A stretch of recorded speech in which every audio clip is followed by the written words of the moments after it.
Hey everybody, welcome back to Midwest Microbrew. Today we are an audio-only podcast because the camera was facing some technical difficulties. That doesn't make it any less worth of a listen, and we're sitting down in Dyersville, Iowa today, which is a town made famous for the Field of Dreams.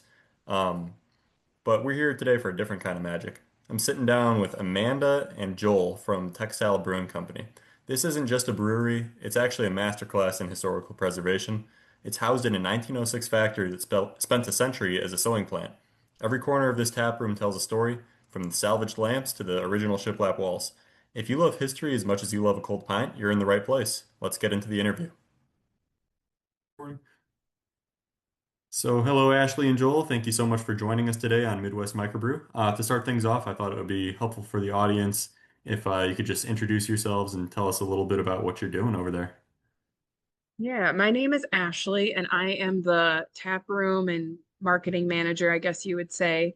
I've been here for the full, it'd be 7 years that we've been open, and Joel actually has been too, and he'll tell you more about himself. But it's kind of cool because a little fun fact is we actually started here at Textile on the same exact day, and it was a super busy day. We were both cooking and we ended up like we've just kind of worked our way up, and now Joel's the head brewer and I'm the manager. So it's kind of a cool little thing that happened there. Oh, that's awesome. Did you guys Yeah. know each other before then? No, No, not No. at all. no, that was the first time we actually met. But yeah, I was just kind of like Ashley said, to build off that kind of a Cinderella story of, both starting bartending And I and was a cleaning lady too. And yeah, working our way up kind of from within the company. Um, just, you know, the owners at the time kind of saw our passion, kind of saw our business drive that we had and how much we cared about our roles, even as beer tenders. And it kind of grew from there. Mhm. And that's kind of how I got started too, bartending, and then moved to assistant brewer, kind of through the headache of the pandemic that we went through. Yeah. Uh, did that for, I want to say about a year and a half, and then the brewer that they had at the time was going off on his own side project back down in Georgia, where he's from, and they offered me a full-time position. So uh, just kind of leapt, took a leap of faith, and jumped into it, and it was the best decision I ever had in my life. Yeah. Well, that's great. You guys have, I mean, that's a great way to start for both of you is you get to start from the bottom up and just experience the whole brewery. So that's really cool. Mhm. Mhm. So tell me a little bit more about the origin of textile brewing. When did the company start? How long has that been going on? Yeah, so it opened in 2019, and it was really cool because the building was actually built in, I believe, 1906 or 1908, Wow. and it was originally a gasoline engine factory, and they ended up not making it, and then the the building was for sale, and there was a sewing factory right up the street, and they needed more space, so they moved into here, and it was owned by HB Glover until I think like that was from 1911 until like the 80s, and then it was bought by another company and another sewing company, and or another family who kept it a sewing factory, and it basically was open as a sewing factory all the way until 2017.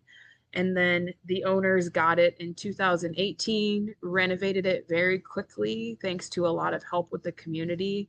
And I believe it was the Iowa, or not the Iowa had something to do with it, the state of Iowa, and also our Dyersville Economic Development Group helped get them some funding Mhm. to head the project, and then they were able to restore the historic sewing factory into a brewery.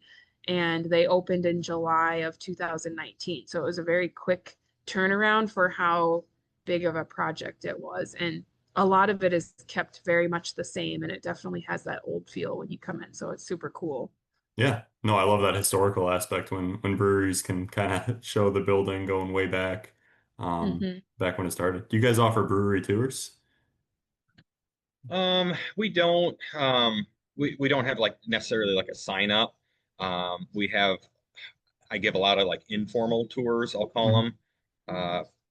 my brew space is in the basement, but they cut out, I want to say like a 20 by 20 section in the back part of the building that you can actually view me and view, more importantly, the brewing system, the fermenters, the bright tanks. So we do get a lot of people from out of state or passing through that they'll call down. I'll kind of talk to them for a little bit, and other people that pass through. And it's a lot of just, hey, do you want me to come up and bring you down and kind of show you around the brew space? And we do a lot of like, I guess, small informal tours like that, but Right. not. We have a few, we don't have signups. It's something that would be kind of cool in the future to possibly do if we had specific dates. But we do take large groups from Travel Dubuque is a organization out of Dubuque, just like 20 minutes from us. And they, because the Field of Dreams is so close to us, we are kind of like Dyersville has become more and more of a destination, and they get large groups that travel out of state, and we end up being one of their stops. So like they stop different places in Dubuque, they stop at the Field of Dreams, and they stop here for beer samples. And I give them kind of a rundown of the history when they're here. So that would be the other thing that we do regarding the tours. That's really cool. Yeah, that sounds like a great time. Hmm. Um, this is a little bit of a trickier question. How would you describe your brewery if you had to pare it down to just one sentence to someone who's never been there before? I think I've had to figure this out with like our social media bios and stuff because there are only so many characters. But I would say I think my favorite is a century-old sewing factory turned brewery in the heart of downtown Dyersville. That is the best way to describe it. Awesome. Yeah, that's perfect. Hmm. Hmm. Sometimes it's hard to, get it down to just one sentence, but it's always fun to ask. Yeah, I like that. The century-old sewing factory turned brewery because it tells you both worlds and tells you how vintage it actually is. Yeah, absolutely. So you Hmm. guys have been around for 7 years now, or the brewery's been around for 7 years. Yep. Do you guys have familiar faces that come in, some regulars, stuff like that? Yeah, we do. When they first started, I guess you'd call it a mug club membership. That's Yeah. lifetime. We call it a founders. They originally were starting to build capital to renovate the building, get hit the ground running. So those are a lot of our regulars that come in, that we see, week by week, month to month. Some we see more frequent than others, but it's growing as far as the regulars go Yeah. from surrounding communities, not just Dyersville. We have a lot of little unincorporated and incorporated townships in Dubuque County. So we see a lot of those people that come in, and you get to know them on a first name basis, and it really makes it worthwhile. Yeah. Awesome. Yeah, that's Yeah, great. that was another thing that helped them get started to the owners when they first opened is they opened that founders membership, and it's a $1,000 membership per member, but it's for a lifetime and you get to pick who it passes down to afterwards. So that was an amazing way to raise $100,000 for the business from the get-go. But a lot of those people are still part of the story, and I would say that a lot of them are our main locals. So it's pretty cool. Yeah. No, that's really Or cool. our main regulars, yeah. Yeah, I love when a brewery has a good program like that. Mhm. Yeah, good loyalty program for sure. Absolutely. So kind of getting into some of the family slash community type of questions. Is your space pretty family friendly during the day, or do you make different Oh yeah. accommodations for age groups? Yeah, we definitely advertise as family friendly. We have like a game cabinet here. We did have sometimes we have arts and crafts stuff too for the kids to even draw with, but it just depends if it's been destroyed yet or not, Yeah. and if we've restocked it because that happens. But we always advertise as family friendly. Like we never have anything hosted that we wouldn't, we would say that kids aren't allowed to. And we make sure that we seem like a space that you can bring your kids in. It's no problem.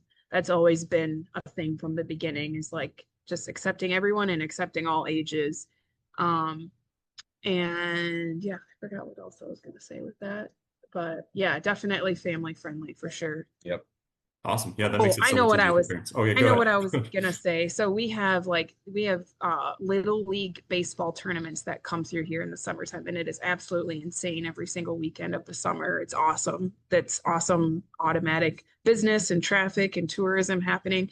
But we have so many young kids that come through for that, and I I think when parents first come in, they're like, "Oh, are you family friendly?" And we say yes, and then everybody kind of finds out about that, and then after a while, some of the same families will be back again year after year, and they make sure that they make it here again because they know that it's just a good place, a good open space for their kids to be. Well, and I think also that helps is a lot of our tables are original sewing tables that seat anywhere from, 12 people upwards of, I think the large table holds like 24 people. Wow. Yeah. So when we get those big groups in, they can still sit all together, be together, talk, play games, play cards while they kill time between their matches. So I think that does help when large groups like that do come in, and it is a lot of kids, just to have them be close together and be able to talk to one another and see one another. Yeah. No, that's great. The larger tables is, I mean, that's so awesome for community or communal spaces and just keeping a Yeah. conversation going. And we have the outdoor beer garden area too, and we have like the bags game, the cornhole or whatever you call it. And Jenga, like a large size of Jenga and things like that. So it's nice because you see all the kids actually just being active and socializing and not just, doing nothing. Yeah. Facing a phone or something. Yeah. They seem to, and the parents enjoy it just as much because they're relaxing and enjoying some good food and some good beers. Yep. Well, that's great news for the parents in the area. Absolutely. Yeah. So you guys mentioned the Travel Dubuque kind of event where people are coming through on tours and checking out like the area. Do you guys participate in any other kinds of events or stuff in within the community, I guess? I feel like we've just been automatically busy in the summertime because of all the Field of Dreams traffic. So I bet, yeah. yes, we're like we try to be a part of that in whatever way we can, but also just being here and being a consistent good place is like our priority. So Mhm. it's great because we get all the traffic from them. And then we host some of our own larger events throughout the year. I would say our biggest one, we've hosted an Oktoberfest since the first year we've opened. And so this will be our eighth annual actually coming up in September. And we do a big 3-day weekend Oktoberfest. Oh, fun. And then we also do a wort rally, which is an event that Joel started, and that's in October of every year. Cool. What tell me more about the Wart Rally. Wort Rally. So that when I first started home brewing years and years ago, there was several breweries that did it in the Cedar Rapids area, and basically they start with a starter wort, they boil it, pasteurize it, they sell it off in 5 gallon increments to home brewers, and from there it is their beer. They make anything they want, so you have a wide swath of freedom that they can do to express themselves. We wait about 7 weeks. Uh, they bring that beer that they made back. We have a huge event out in the beer garden, and we have public taste testing. It's a free event, and it is growing. This year would be our third year doing it. But you have anything from light beer to dark beer to lagers, IPAs, sours, Belgian beers. I mean, anything is possible. And we have an award ceremony. And what's really cool is we judge the beers, and I essentially take my pick of what beer out of those to scale up.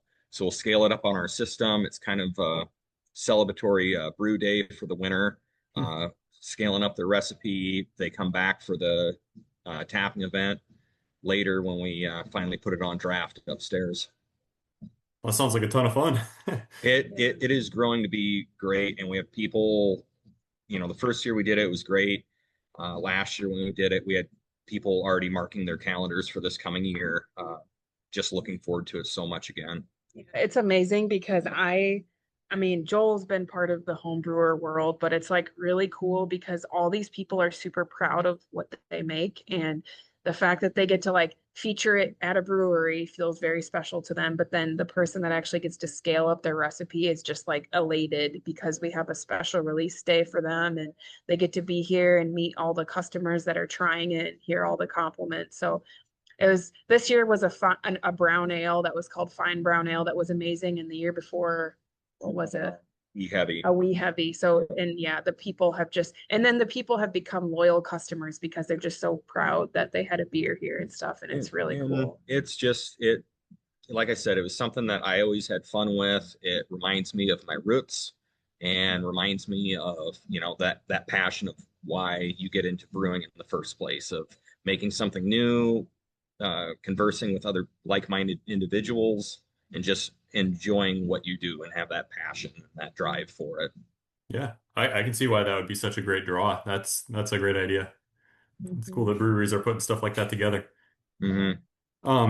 So kind of getting into the practical information of the brewery.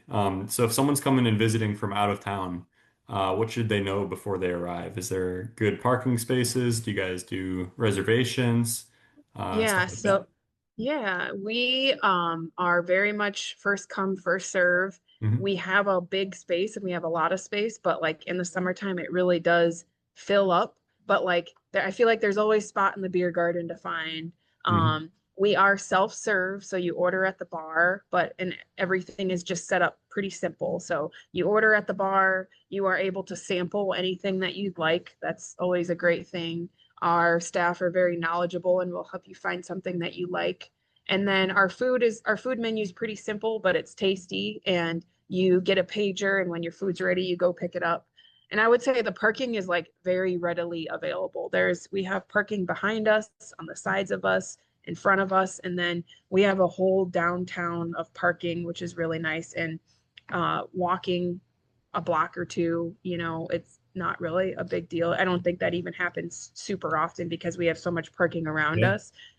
But even if it is really busy, you might have to walk a block, and that's it. So Yeah. it's set up pretty well. Even in the summer, I mean, we're on the tail end of the Heritage Biking Trail from Dubuque, so we do Oh get a yeah. lot of bicyclists and bike enthusiasts that stop by the brewery, and there's plenty of spots for even bikes to be parked. We have a couple cages around the brewery for park biking or parking as well. Hmm.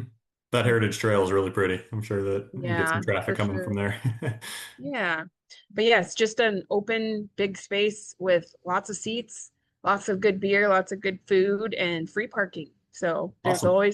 there's basically always availability unless it just happens to be one of those crazy, crazy, crazy days. But I feel like there's always a spot to find a stand in. Yeah, So, absolutely. That's good to hear.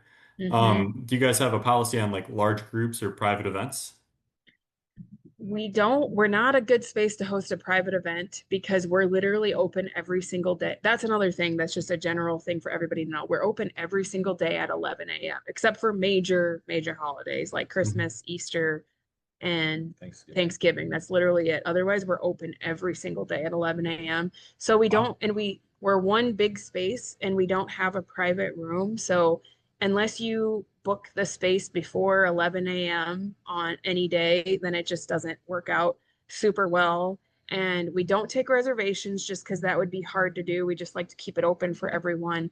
But we do recommend, like, if somebody has a large group, just call ahead, let us know that you're coming so we can give our staff a warning, or There's a maybe, lot of Christmas parties that do that. They'll yeah. call up and say, hey, we got like 20, 30 people showing up this day around this time. Mhm. And that's totally acceptable. But Yeah, and we'll just be Yeah. like, maybe just come like half an hour early. You're welcome to claim a table. We just don't take reservations. So we're pretty relaxed about it. We just don't ever reserve the space for anything. And because I think it's a very cool, unique thing that we are open every day at 11 a.m. So it's just kind of Yeah. like we're always in event space. We're always a gathering space, and we're basically open all the time except for breakfast. So Yeah. And makes you a very consistent presence too. That's awesome.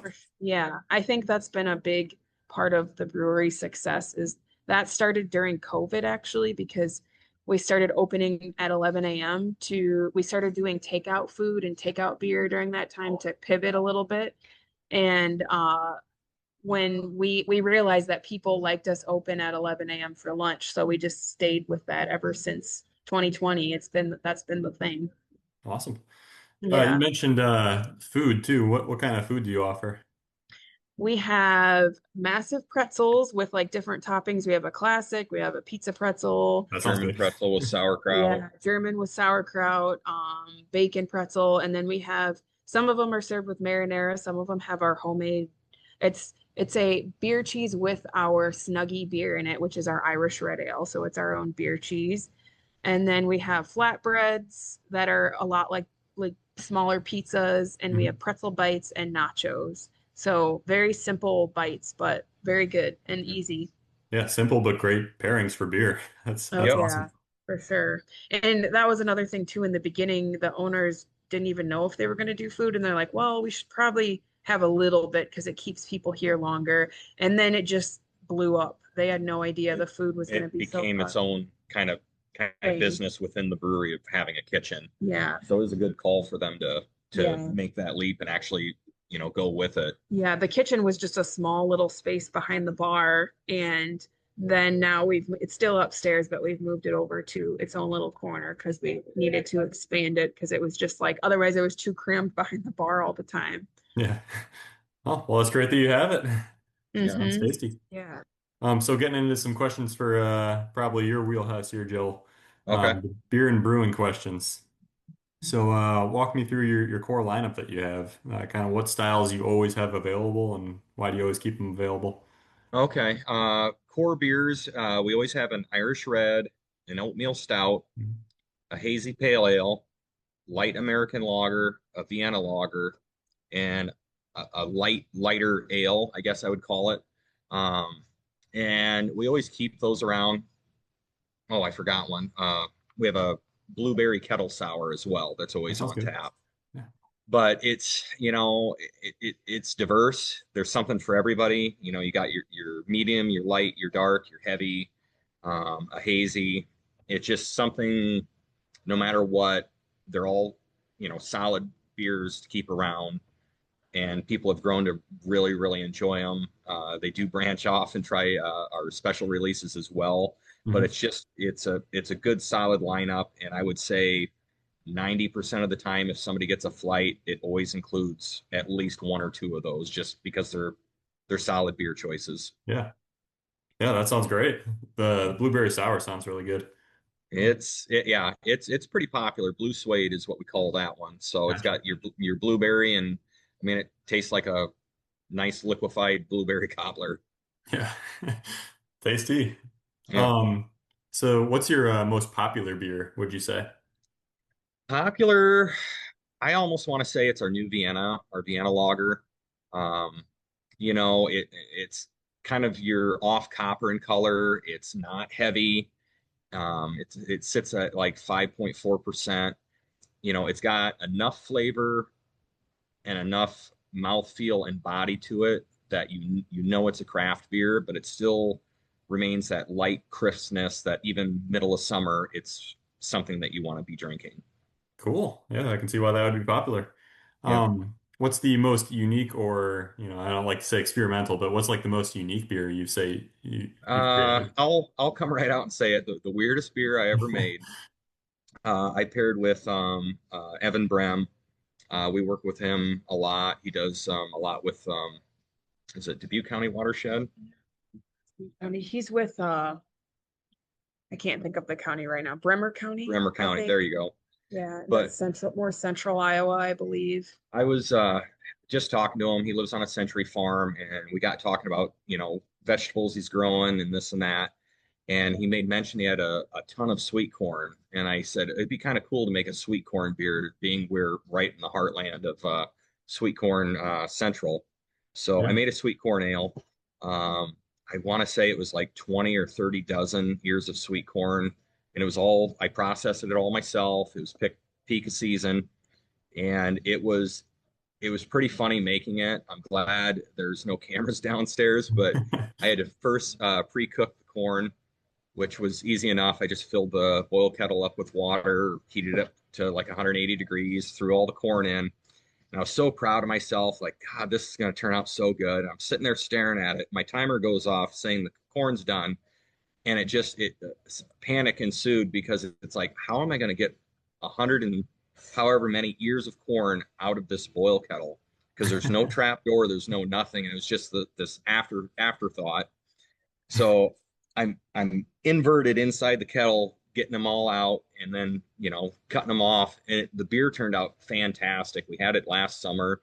It was super popular. You could really taste the sweet corn in it. Yeah. That I would say would be like the weirdest experimental one-off beer I've ever done. Yeah. Oh, that sounds great. Yeah, you got Yeah. to try some crazy stuff like that every once in a while. That sounds really fun. Yes. Yes, indeed. And that's kind of what's fun. We have a 5 barrel system here. So it's really for doing specialty beers and like one-offs. It's really the perfect size because we net about 9 kegs after it's all said and done with loss, transfers, and everything. So that's really like the perfect amount for us if we want to do something experimental or want to get out of our comfort zone. If it, you know, sells great, great. If it sells slower than what we thought, it's still, a manageable size and not like we have to commit to like a large scale system, Yeah. where they got like 30, 40 kegs of something that they can't they can't be adventurous with. Yeah. Yeah. It definitely limits your creativity if it gets too big like that. Yep. That's really good. Do you have a brewing philosophy or something that drives your beer making decisions? Uh, I want to say yes, but not really. Yeah, traditional styles. Yeah.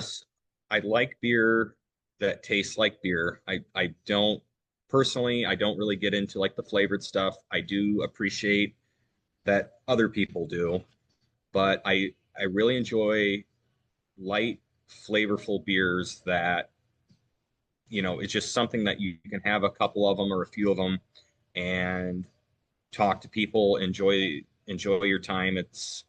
I like making something for everybody. I like making everything across the board. I guess Yeah. I would say simply. Yeah. That's a good way to put it. Do you have any seasonal or limited releases coming up that people should be looking out for? Yeah, we got a few coming up. Summer Sonata, that's a Maibach, Helles Bach that we make. That comes out April 1st every year. That's been currently sleeping for about 3 months as of now in the conditioning tank, so it'll be nice and crisp and ready. It's a little heavier than most. That it tops out like around 8% for a lager, I think, but Okay. it goes down pretty smooth for the summertime and the warmer weather, surprisingly. Yeah. Uh, we always do a rhubarb beer every spring as well, so we kind of put a watch out for everybody in the community. And I do a rhubarb sour every spring, and that's another fun one to do because it's a pound of rhubarb per gallon of beer. And Wow. after I process it, squeeze the juice out of the rhubarb and inoculate the beer with it, it tastes like true rhubarb Wow. uh, with the quantity that we put in. Yeah. So that one's real fun to do. And in the fall, I partner with a pumpkin patch over in Monticello, Hmm. Hall Heritage Farms. They donate all the squash, all the pumpkins we need. They grow so many different varieties. So I always make a Java lantern is what it's called. It's got cold brew coffee, pumpkin spices, and then I can't remember off the top of my head, but it has a ton of squash and pumpkin that I utilize in the mash. So it's kind of this nice, well-rounded fall flavored beer of everything that you want for flannel and colder season. Yeah. Sounds like you got something to look forward to for, no matter what the weather is. That's great. Exactly. Um, if someone's new to the world of craft beer, which one of your beers would you recommend as a good starter? Oh, that would be, I'd almost have to say our light ale core beer, Trailblazer. I mean, it's a good intro to craft because it's light in color. It does have a lot of flavor, but it's still crisp and clean, and it tastes like a lager, but it has a little bit more character than your average Budweiser or Busch Light, and that is one of our better sellers as well. I think just because it is kind of that intro beer that's more than just a basic light American lager. Yeah, that makes sense. All right. Kind of moving into the competitive or industry type questions for the area. How would you describe like the Dyersville craft beer scene? Is there a few breweries there, or is it just you guys? What does that look like? Well, we're the only brewery. There are several bars downtown, kind of something for everybody. The Fuse is down the street, English Pub, the Palace. And then there's one other tap room in Dyersville, but we are the only actual brewery. And then Awesome. in Dubuque, there's 3 or 4 breweries, I think 4. Yep. So, and that's about 25, 30 minutes from us. So I would say that's probably like, if we had to say, like a local competitor, those would be it. But we also, I don't know, we try not to think about it like that because I feel Yeah. like having all of those in the area just brings a draw to the area. And it's like if you have some people will like do a vacation, like a staycation or a vacation to Dubuque, and they'll make sure they make a stop out to Dyersville here and see the Field of Dreams, and they'll stop Yeah. here because they know not only because like the beer's really good, not being biased, I Yeah. really do. We get a lot of compliments about that, but it's also the space is just really cool, and it almost feels like you're in a museum or something because it's so historic and beautifully done that it's just, yeah, it kind of all complements each other, and it's nice that there's more options in Dubuque too, and people can make a whole trip out of it Yeah. Yeah. to And the that's kind of area. what I was getting at is if people are trying to do like a tour of the breweries in the area, Hmm. there's Yep, a few good there's stops. yeah, there's us, and then in Dubuque there's Jubeck New World Brewing, who also likes to keep it kind of traditional. Then Hmm. there is Seven Hills, who also has the tap room here in Dyersville. There's Dimensional Brewing, and then is that it? Catfish Charlie's.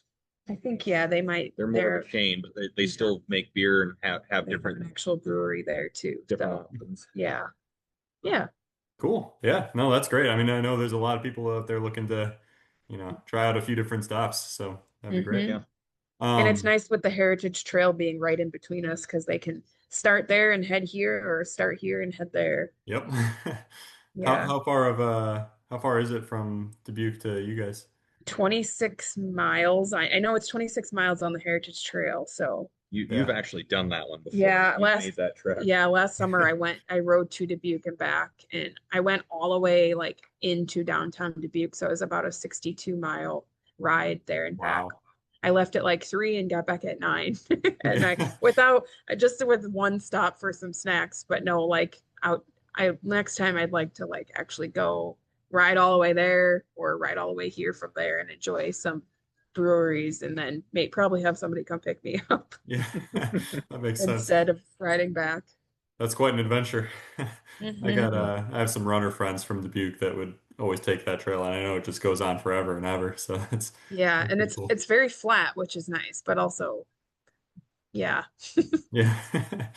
Well, that's pretty cool for any of the biker people looking to travel between the breweries. That's the way to do it.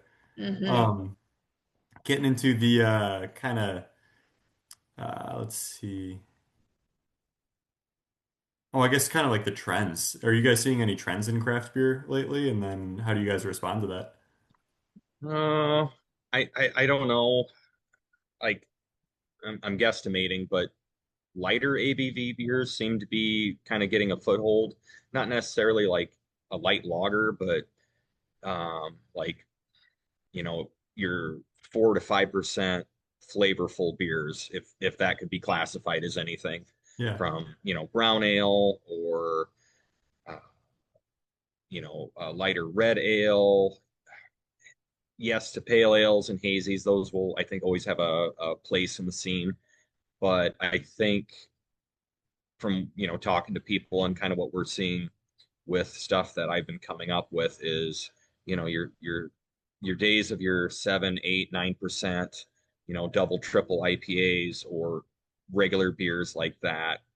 They're always great, but you'll always sell more and people will always hang around more for lighter beers and enjoying it and having a few versus I'm going to go to the brewery and just have one and then I got to leave because I'm kind of maxed out. Yeah. Yeah. So that's almost a positive trend as you can probably take more drinks. Yeah, exactly. Yeah. Absolutely. Getting into kind of the future of the brewery. What's your long-term vision? Where do you guys see the brewery in 5 years? That's a good question. I mean, I think personally for me, I just want to see where it keeps highlighting, where we keep highlighting the history really Hmm. well and keeping that place in the community of like, we restored in an intentional way and we want to keep up the building in an intentional way. And also just continuing to market the traditional beers, keeping our beer styles really clean. And hopefully Joel wins the whatever the one what the was it the Great American Beer Festival or the We or what do we you submit to? we've been submitting to a few competitions, and like anybody that sends stuff, you want the feedback, you want criticism, you want to get better. Um, Yeah. so we've sent quite a few things to that, and it's been great. Just tweaking different recipes. Sometimes my palate is very well off, but a lot of times like I don't know what stuff's called, or I'll taste something and no one else will taste it. Oh, you're crazy, whatnot. We'll send it to the competition. Judges up on it. It's this and da da da da da. And that's always helpful for me, of that confidence of, okay, I'm not crazy. I can make it better. I'm, just always striving for, that perfection. So hopefully, sooner than later, we'll be submitting Map with that. on the map with Yeah. that.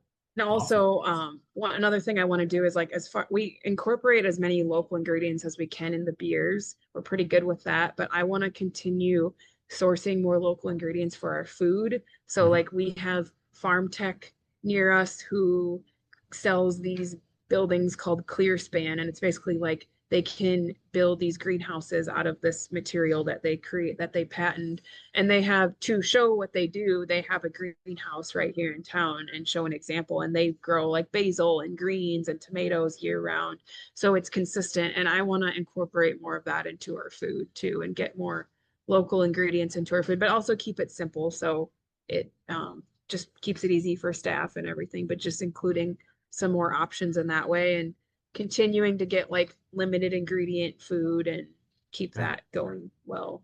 Yeah, it's always great when you can include the local brewery, or not local breweries, local businesses in the area and local ingredients. Mhm. That's Yep. great. Yeah, definitely. So kind of moving into some of the closing questions here. If someone could only try three things at your brewery, whether it's the food or the beer or anything that you have to offer, what would you recommend? Oh, I would say a beer flight for sure. Definitely one of our large pretzels. That's kind of a claim to fame with us. With beer cheese, with With the beer Snuggy beer cheese. But I don't, other than that, just, and you get it right when you walk in the door, is the atmosphere. Hmm. There is so much Character. character and repurposed, everything's repurposed, everything but the chairs. All the tables are old sewing machine tables, the lamps, the light fixtures, they're all repurposed. Yeah. Made by local artists. Yeah. So Yeah. everything, I would say the atmosphere, it's not like your run of the mill, like industrial brewery where everything's metal, everything's steel, it's steel hollowed out building. It feels so warm and inviting in here. Yeah. I would say that would be like a big thing, is just enjoying that tranquility of it. Hmm. That sounds awesome. Yeah, I mean that's huge as far as um how a brewery is. It's just the atmosphere. So I'm glad you guys have a good spot there. Mhm. Hmm. Um, what's the best way for people to stay connected with what you're doing? Um, I would say one unique thing that we do is I send out a newsletter every single week on Hmm. Wednesdays, and that gives an update about what beer will be released or what beers may be released that week or what are upcoming and just any events coming up and any extra special little shares. So if you missed it on social media, it's all going to be in there updated. So that's called our Textile Brews News, and that email just goes obviously directly to your email on Wednesdays, and you can sign up for that on our website, which is Okay. textilebrews.com. Otherwise, we are active on Facebook and Instagram and our website, so those are always great too. But I think the unique thing is for if you really want to get exclusive updates is that Brews News newsletter. Mhm. Great. Yeah, I'll make sure to link that in the description for the viewers. Yeah. Awesome. Um, and then do you guys have any final thoughts or messages for people who would be considering a visit? I think mine would just be come and enjoy it anytime, enjoy it during the day, enjoy it at night. The building's beautiful in both atmospheres. Like Joel said, get a pretzel, get a flight, and try several different options. Then maybe get a full pour. Yeah. Just take a while. But there's a lot of there's two smaller hotels, but there's also a lot of cool B&Bs in Dyersville. So I think it'd be cool to like you could do a whole stay of it. And there's a great coffee shop, there's a pub, there's several bars, restaurants, Museums. museums. There's lots of stuff, and it's just a walkable town. And it's a lot of people explain it as like a Hallmark movie. So I feel like if you like that small town kind of feel, but want a lot of options of what to do, it's just a good place to like spend a weekend trip or a week trip if you're able to, and make the most of it. Yep. Yeah, absolutely. And it's a beautiful area too, on top of that. So, Yeah, and yeah, we're in Northeast Iowa, which is of course less flat, and we're like on the edge of the driftless region, which means we start to get those hills and stuff here. And yeah, it's a very near you. Can you hear us? yes, now I can. Okay.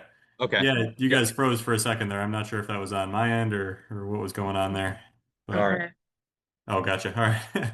Well, yeah, we were wrapping up anyway. I was like, I don't want you guys to think that I just hung up on you. So I'll make sure No, to that's edit that and it'll all look good. Okay. Um, but yeah, no, I mean, for those considering a nice vacation in the area, that's a great way to do it. mm-hmm. But Thanks, Bill. thank you, Joel and Ashley, so much for joining us today on Midwest Microbrew. I appreciate you guys taking the time, and it was great learning more about your brewery. Yeah. Thank you. Thanks for having us on. Alrighty, guys, that's going to do it for today. Be sure to check out some of our other exclusive interviews with the people from the best breweries in the Midwest. Bye now.